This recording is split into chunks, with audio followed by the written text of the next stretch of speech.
नमस्कार मित्रांनो, सुस्वागतम. मुरंबा मालिकेच्या आजच्या भागामध्ये आता मित्रांनो इरावती मुकेशला फोन करते आणि मुकेशला म्हणते की हे बघ, तू लवकरात लवकर म्हातारीला तिकडे घेऊन जा, कारण त्या म्हातारीला तेथून हलवायचं आहे. तेव्हा आता मुकेश म्हणतो की हो मॅडम. तर इरावती म्हणते की अरे तुझी मॅडम आहे ना ती रमा मॅडम, तिने जर तुझा चेहरा ओळखला तर तुझं अख्खं आयुष्य जेलमध्ये जाईल. त्यामुळे मात्र तुझ्या बायका आणि मुलांचं काही खरं नाही, ही गोष्ट मात्र लक्षात ठेव. तेव्हा मात्र आता मुकेशला आरोहीचा अपघात त्याने कसा केला होता हे सर्व क्षण आठवतात. तेव्हा मुकेश म्हणतो की जर त्या रमा मॅडम येथे आले तर काय करायचे. तेव्हा इरावती त्याच्यावरच ओरडते की अरे तू बुद्धू आहेस का, एकदा सांगितलं मी तुला काय करायचं ते. तेव्हा आता मुकेश म्हणतो की हो मॅडम. तर पार्वती आजी मुकेशच्या आणि इरावतीच्या बोलण्यावर बारीक लक्ष ठेवते. पार्वती आजीच्या लक्षात येते की रमा नक्की इकडे येत आहे. तर मुकेश तर आता खूप घाबरलेला असतो आणि घाबरतच तो इरावतीला करतो असे म्हणतो. इरावती म्हणते की हो लवकर जा आणि तिला तेथून हलव. तेव्हा मुकेश पार्वतीला लगेच सोडतो. तर इरावती इकडे आपल्या ड्रायव्हरला म्हणते की चला लवकर, जरा फास्ट, एकतर आपल्याला लवकर पोहोचायचं आहे. आणि तेवढ्यात तेथे मात्र रमाची गाडी येऊन पोहोचते. रमा मात्र आता त्या अंधाऱ्या जी काही बंद खोली असते तर तेथे येऊन पोहोचते आणि तिचा प्रकाश मात्र आता येथे पडलेला असतो. मुकेश पार्वतीला सोडत असतो आणि तो बघतो तर काय, आता त्याला समोर एक सावली दिसते, कोणीतरी आलेले आहे असे त्याला समजते. परंतु रमा मात्र आता हे सर्व पाहत असते. आता चोर पावलांनी रमा बरोबर आता आत येते आणि आता जे ड्रम वगैरे बॉक्स आहे तर तेथे ठेवलेले असतात. रमा धक्क्याने ते लोटून देते आणि बघते तर काय समोर आई आजी आणि तो मुकेश दिसतो. आता आई आजी रमाला बघून म्हणते की रमा. तर रमा म्हणते की आई आजी. तेव्हा मात्र रमा त्या मुकेशला बघते आणि म्हणते की तू. अरे म्हणजे याचा अर्थ असा की आरोहीचा ॲक्सिडेंट सुद्धा तूच केलेला आहे त्या इरावतीचं ऐकून, त्यामुळे मी तुला नाही सोडणार असे बोलून रमा लगेच आता मुकेशवर धावून येते. मुकेश आता तिच्याशी झटापट करत असतो आणि रमाला तो अगदी एका म्हणजे बुक्कीत ढकलून देतो. रमा आता तेथे बॉक्सवर जाऊन पडते, तिला लागलेले असते. तेव्हा आता पार्वती आजी हे सर्व बघून खूप घाबरते. तर आता हा मुकेश इरावतीला फोन करायला घेतो. तेव्हा मात्र आता तो मुकेश इरावतीला फोन करतो आणि म्हणतो की मी रमा मॅडमला पकडलेला आहे. तेव्हा आता लगेच इरावती म्हणते की हे बघ, आत्ताच्या आत्ता त्या रमाची विल्हेवाट लाव आणि पार्वतीकडे मी बघते. तेव्हा आता मुकेश म्हणतो की हो हो ओके मॅडम, मी रमा मॅडमची विल्हेवाट लावतो. तेव्हा मात्र आता त्याने पुन्हा पार्वती आजीला बांधून ठेवलेलं असतं आणि तेथे आता इरावती येऊन पोहोचते. इरावती हसतच आता तेथे येते आणि म्हणते की गुड मॉर्निंग पार्वती मुकादम. हॅलो, अगं तुझी लाडकी मुलगी आलेली आहे इरावती मुकादम. अगं बघ ना माझ्याकडे, आणि तुला माहिती आहे का हळूहळू मात्र मी तुझ्या घरातील सर्व काही प्यादी माझ्याकडे वळवून घेतलेली आहे. तर मुकादमांची फॅमिली मी पूर्णपणे उद्ध्वस्त केलेली आहे. तर तेव्हा आता रमा आणि पार्वती आजीने ह्या इरावतीशी एक डाव खेळलेला असतो. आता मात्र लवकरच समोर इरावतीला समोर बघून आता धक्काच बसणार असतो. इरावती आत्ता तर अगदी हसून हे सर्व खुश होत बोलत असते. तिला असं वाटत असते की आपण डाव जिंकलेला आहे. तर आणि आता इरावती म्हणते की रमा अक्षय तर एकमेकांना अगदी सोडून गेलेत, एकमेकावर खूप चिडलेत, कधीही ते एकत्र येणार नाही असे वाद त्यांच्या दोघात झालेले आहे. यापुढे तुझा आणि माझा कोणताही संबंध नाही, तू कायमची माझ्या आयुष्यातून निघून जा असा हात धरून अक्षयने रमाला घराच्या बाहेर काढले. इथून पुढे मी तुझ्या आयुष्यामध्ये कधीही येणार नाही, तुझा चेहरा सुद्धा कधी बघणार नाही असे अक्षयने आता रमाला सांगितले. आणि ती रमा आहे तर निर्लज्ज सारखी तेथून निघून गेली. तुझ्या अक्षय आणि रमाची कायमची ताटातूट झाली. आणि नंबर 2, ती अर्थ आहे ना, तिला इमोशनली मी इतकं दाबून टाकलेलं आहे, इतका ट्रेस मी तिला दिलेला आहे, इतकं मी तिला भोळं बनवलेलं आहे की लवकरच ती आता आत्महत्या सुद्धा करणार आहे. तर आणि नंबर 3ला तारा आणि पार्थ, बिचाऱ्यांना इतकं व्यसनाधीन केलेलं आहे, इतकी घाणेरडी व्यसनं मी त्यांना लावली आणि नक्की त्या अगदी घाणेरड्या व्यसनातून त्यांना बाहेर पडायचं झालं तर काहीच अगदी खरं नाही, तर ते व्यसनातून बाहेरच पडू शकणार नाही, इतकं मी त्यांना अगदी व्यसनाच्या आहारी बनवलेलं आहे. आणि सगळ्यात महत्त्वाचं म्हणजे माझं एक जे काही प्यादा आहे तर ते एक पाऊल टाकत आणि शेवटच्या घरामध्ये ते पोहोचलेलं आहे आणि माझी राणी जिवंत झालेली आहे. आणि ती राणी कोण आहे हे तुला माहिती आहे का, तर मालविका. आता रमाने मात्र ह्या पार्वती आजीचं रूप घेतलेलं असतं. पार्वती आजीची साडी वगैरे घालून आता रमा जो काही केसांचा आंबाडा आहे अगदी पांढऱ्या केसांचा तो सुद्धा अगदी लावून तेथे बसलेली असते. इरावती म्हणते की एकदा त्या मालविकाचं आणि अक्षयचं लग्न झाले तर तुझ्या आयुष्यामध्ये काय राहणार आहे, तुझ्या आयुष्यामध्ये फक्त आणि फक्त त्रास राहणार आहे। तर खऱ्या अर्थाने मुकदम कुटुंब हे उद्ध्वस्त केलेलं आहे आणि या सर्वाला कारणीभूत तू आहे। तर आणि राहिला प्रश्न तो राहता तुझ्या सीमाचा, कारण आयुष्यभर शॉक घेऊन अगदी वेडी झालेली तुझी ही सीमा काहीच करू शकणार नाही, कारण एवढी शक्ती तिच्यामध्ये नाही, ती काहीच करू शकणार नाही। आणि तू तर त्या घरामध्ये नाही, म्हणजे हे बघ उद्या तुझं त्या घरामध्ये काय होणार आहे हे तुझंच तुला सांगता येणार नाही। तू परत त्या घरामध्ये जाऊ सुद्धा शकणार नाहीस, तू असणार किंवा नसणार हे तुलाच माहिती नसेल। आणि हे बघ अगं तुलाच काय तर मला सुद्धा माहिती नाही, आणि या सगळ्याला जबाबदार कोण आहे तर तुझ्यामुळे हे सर्व रामायण घडलेले आहे। तर परंतु हे बघ ही गुड न्यूज आहे ना, तुला मी अशीच कशी देणार, म्हणून मी त्यासाठी तुला पेढा आणलेला आहे खायला। इतका म्हणजे महत्त्वाची अगदी आनंदाची बातमी आहे। हे सर्व ऐकून तर तुला धक्का तर बसला असेल। आणि हे बघ तुझी लाडकी मुलगी आहे ना, मुलगा म्हणजे तो नातू अक्षय आणि तुझी ती म्हणजे लाडकी नात आरोही, त्यांना दोघांनाही जरी डायबिटीज असले पण तुला म्हातारीला डायबिटीज आहे असं मला नाही वाटत। तर आणि ती आता जबरदस्तीने तो पेढा मात्र पार्वती आजीला म्हणून रमालाच भरवत असते आणि म्हणते की खा अगं खा, जबरदस्तीने भरवत असते। अगं तुझ्याचमुळे हे सर्व घडलेले आहे। तर अगं खाना म्हणून ती आता लगेच इरावती पार्वती आजीचं तोंड धरते, परंतु आता पार्वती आजी तेथे नसून तेथे रमा असते।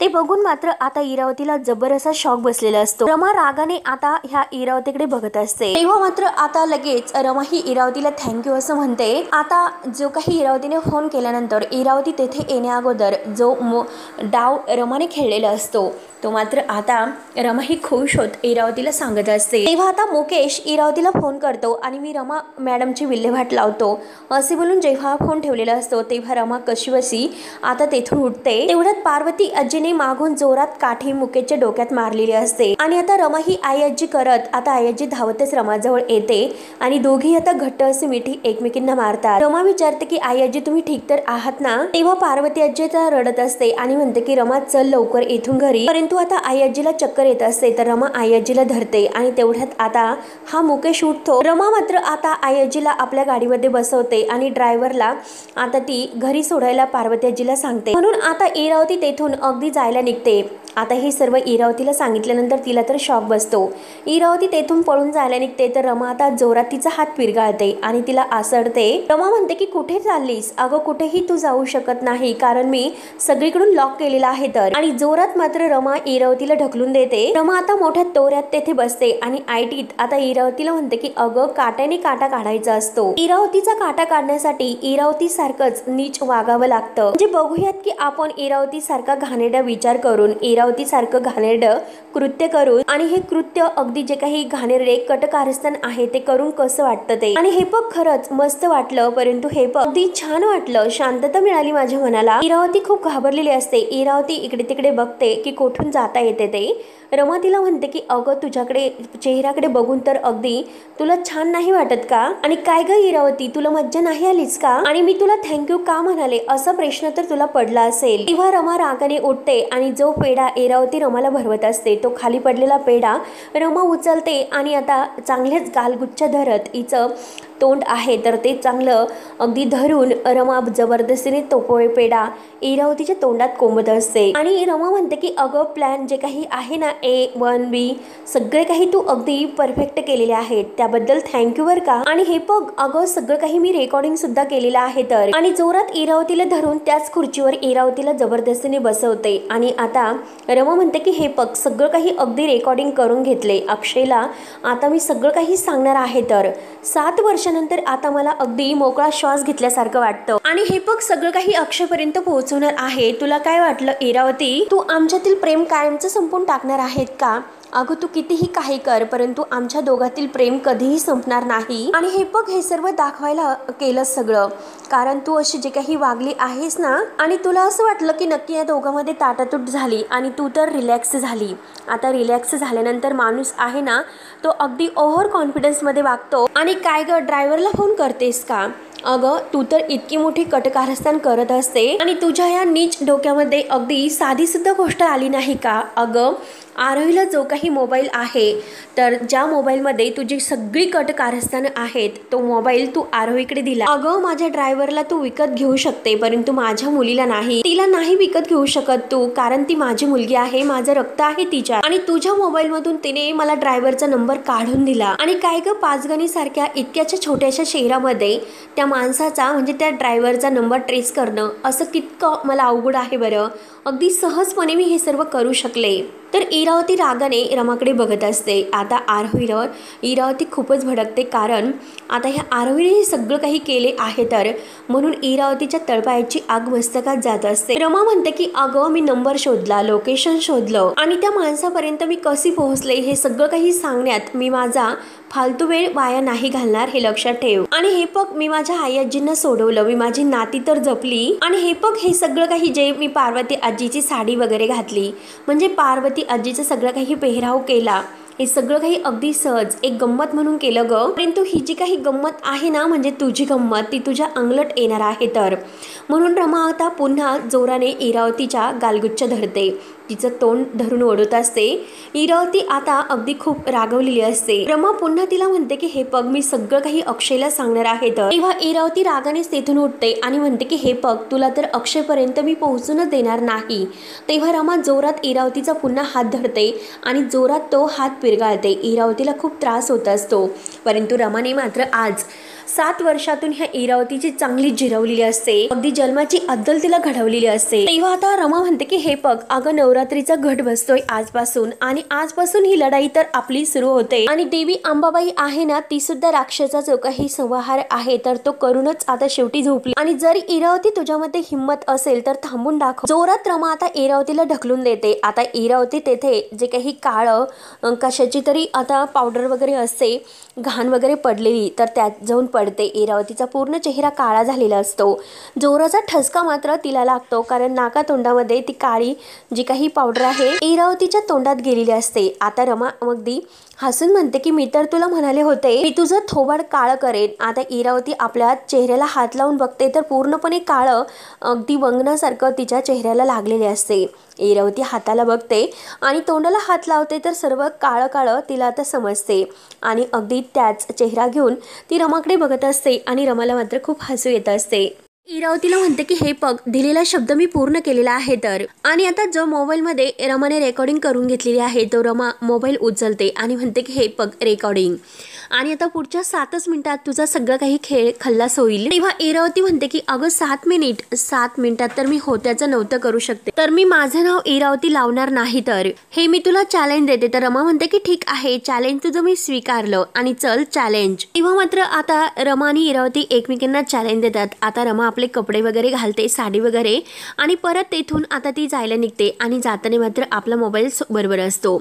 मोबाईलमध्ये ती काहीतरी चेक करते आणि म्हणते की आज सगळं काही जो काही इतक्या वर्षांनी जो काही मळ भरलेला आहे तर पूर्णपणे आता दूर होणार आहे. तर आणि मी आणि अक्षय पुन्हा एकत्र येणार आहे. तर हे सगळं काही दूर होईल, आमच्यातील गैरसमज मिटतील आणि ह्या एका क्षणाची मी किती वर्षापासून वाट बघते. तर आज मात्र आमच्या दोघांमधील जो 7 वर्षाचा वनवास आहे तर तो संपलेला आहे. तर आजपासून मात्र माझ्या डोळ्यामध्ये एकही अश्रू वाहणार नाही, आणि जर माझ्या डोळ्यातून अश्रू वाहिला तर ते आनंद अश्रू असतील. माझ्या आयुष्यात जे काही आता आनंदाचे क्षण आहे तर ते सगळे क्षण मात्र मी यांच्याबरोबर म्हणजे अक्षय बरोबर आणि आरोही बरोबर अगदी सुखात आणि आनंदाने घालणार आहे. तर अगदी सर्व काही छान होणार आहे म्हणून रमाला आता आनंद होत असतो. आणि तेव्हाच रमाला आता आरोहीने स्पर्धेमध्ये भाग घेतल्यानंतर आता मात्र रमा आणि अक्षय सोबत तिला घेऊन धावतात. हे क्षण आता आठवतात आणि दोघं एकत्र असल्यामुळे शेवटी आरोही सुद्धा जिंकलेली असते. तेव्हा आरोही म्हटलेली असते की मी जिंकले, माझे बाबा आणि आई दोघे सुद्धा मला जिंकायला आलेत. आणि तेव्हा मात्र आता रमा सगळ्या सर्व काही आरोही बरोबर घालवलेले क्षण आठवत असतात. आता बाहेर फिरायला गेल्यानंतर आता आरोही किती छान आता रमाबरोबर राहत असते. गणपती बाप्पाची आरती सुद्धा आता ह्या त्रिकोणी कुटुंबाने एकत्र केलेली असते. ते एक सुद्धा क्षण रमाच्या डोळ्यासमोर येतात आणि आनंदाचा एक असा झळूक देऊन जातात. बाहेर फिरायला गेल्यानंतर आता तिघांनी किती एन्जॉय केलेला आहे हे सुद्धा आता रमाच्या डोळ्यासमोर येते.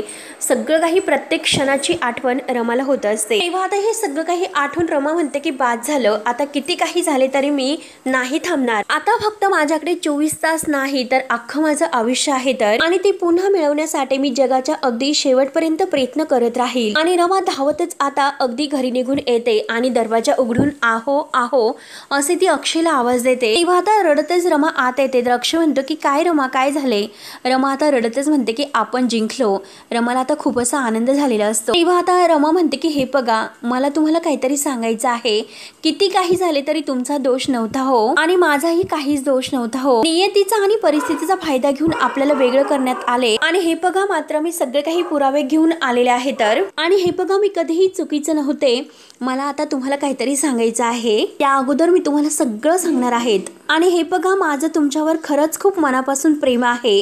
आता रमा खूप रडत असते. मी 7 वर्षात कधीही तुम्हाला विसरू शकले नाही. आणि तेवढ्यात आता अण्णासाहेब कर्णिक आहे तर ते अगदी रागातच तेथे येतात आणि रमाला रमा म्हणून आवाज देतात. तेव्हा आता रमा वळून मागे बघते आणि अण्णा तर खूप भडकलेले असतात. रमा आता अक्षयकडे सुद्धा बघत असते. तेव्हा आता अण्णा आत येतात तर अक्षय आणि रमा हे दोघेही अण्णाकडे बघत असतात. अण्णा विचारतात की कुणावर प्रेम आहे तुझं, अक्षय देवधर की अक्षय मुकादम? रमा आता अक्षयकडे बघत असते. आणि हा तोच माणूस आहे ना ज्याने मरण्यासाठी तुला घराच्या बाहेर हकललं होतं, आणि जो नवरा तुझ्या आईच्या अंत्यसंस्कारासाठी सुद्धा आला नाही, आणि त्या माणसासाठी तू माझ्याशी खोटं बोललीस का? रमा आता अण्णांना समजावत असते.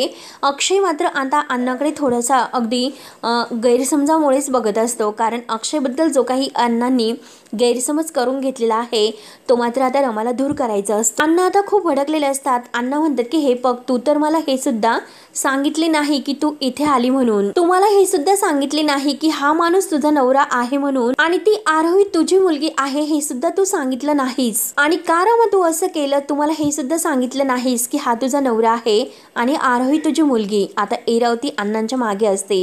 इरावतीने कान भरून मात्र आता अण्णांना तेथे आणलेलं असतं. आता इरावतीने हे सगळं कसं काही मॅनेज केलं हे सर्व आता इरावती आपल्या स्वतःच्या डोळ्यांनी अगदी हसून बघत असते आणि आठवत असते. कारण जेव्हा इरावतीचं तोंड काळं करून इरावती आता आपल्या चेहऱ्याला जे काही काळे लागलेले आहे ते रुमालने अगदी साफ करत अण्णासाहेब कर्णिक यांना फोन करते. तेव्हा आता अण्णासाहेब हे गाडीमध्ये बसलेलेच असतात. आता एका अननोन नंबरवरून कॉल येतो. हे बघून अण्णा लगेच कॉल उचलतात आणि आता इरावती मुद्दाम रमाविरोधी अण्णांचे कान भडकून देते आणि म्हणते की हे बघा, तुमची मुलगी आहे ना रमा मॅडम, तर ती तुमच्या नकळत काय रंग असे उधळते हे तुम्हाला बघायचं आहे का? आणि ती कुणाबरोबर आहे, गणपतीपासून ती कुठे गेली, हे सगळं काही तुम्हाला माहिती करून घ्यायचे आहे का?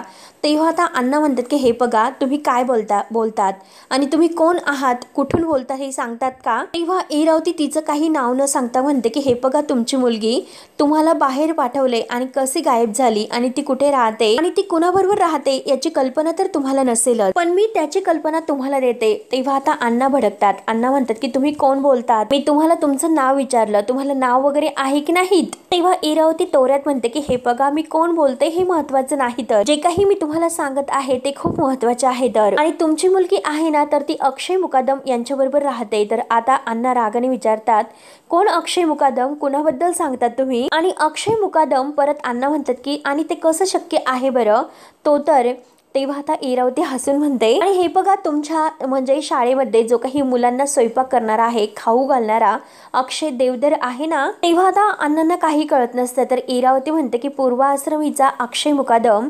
तेव्हा अण्णा विचारतात की अहो, पूर्वाश्रमीचा जो काही आहे अक्षय मुकादम म्हणजे रमाचा पहिला नवरा तो. तेव्हा आता अण्णा म्हणतात की काय बोलतात? तर इरावती मुद्दाम आता अक्षयबद्दल खोटं सांगते की त्याने रमाला सोडलं, तिला त्रास दिला, घराबाहेर तिला हकलून दिले, तो अक्षय मुकादम तो परत तिच्या आयुष्यामध्ये आलेला आहे. आणि रमा तुमची आहे ना मुलगी, तर त्याच्या सोबत राहते ती. आणि हे बघा, अर्थातच अनोळखी व्यक्ती आहे, तर तिच्या बोलण्यावर तुमचा विश्वास नाही बसणार. आणि जे घर तुम्हीच त्यांना राहण्यासाठी दिलेले आहे, तर त्या घरामध्ये प्रत्यक्षात तुम्ही तेथे या आणि तुमच्या डोळ्यांनी बघा, म्हणजे तुमची खात्री पटेल. तर काय त्या दोघांची गंमत चालू आहे त्या घरामध्ये, तुमच्या मुलीची आणि तिच्या त्या पूर्वीच्या नवऱ्याची, हे तुमचं तुम्ही डोळ्यांनीच बघायला या. तेव्हा आता अण्णा म्हणतात की अक्षय मुकादम म्हणजे तोच अक्षय देवधर आहे का? परंतु तुम्ही नेमकं कोण बोलतात? तर लगेच आता कोण आहे असं विचारल्यानंतर इरावती फोन कट करते आणि आता अण्णा हे हॅलो हॅलो करत असतात. तेव्हा आता इरावतीला जे काही रमाला चॅलेंज दिलेलं असतं 7 मिनिटाचं, आता इरावती आपल्या मोबाईलमध्ये बघते, केवळ 7 मिनिटाच्या अगोदर मी सर्व काही करू शकले. म्हणजे आता रमाविरोधी अण्णांना आणि अक्षय विरोधी या इरावतीने भडकून दिलेलं असतं। तेव्हा आता ही सर्व अगदी रमा आणि अक्षय तेथेच उभे असतात। अण्णा सुद्धा तेथे आलेले असतात।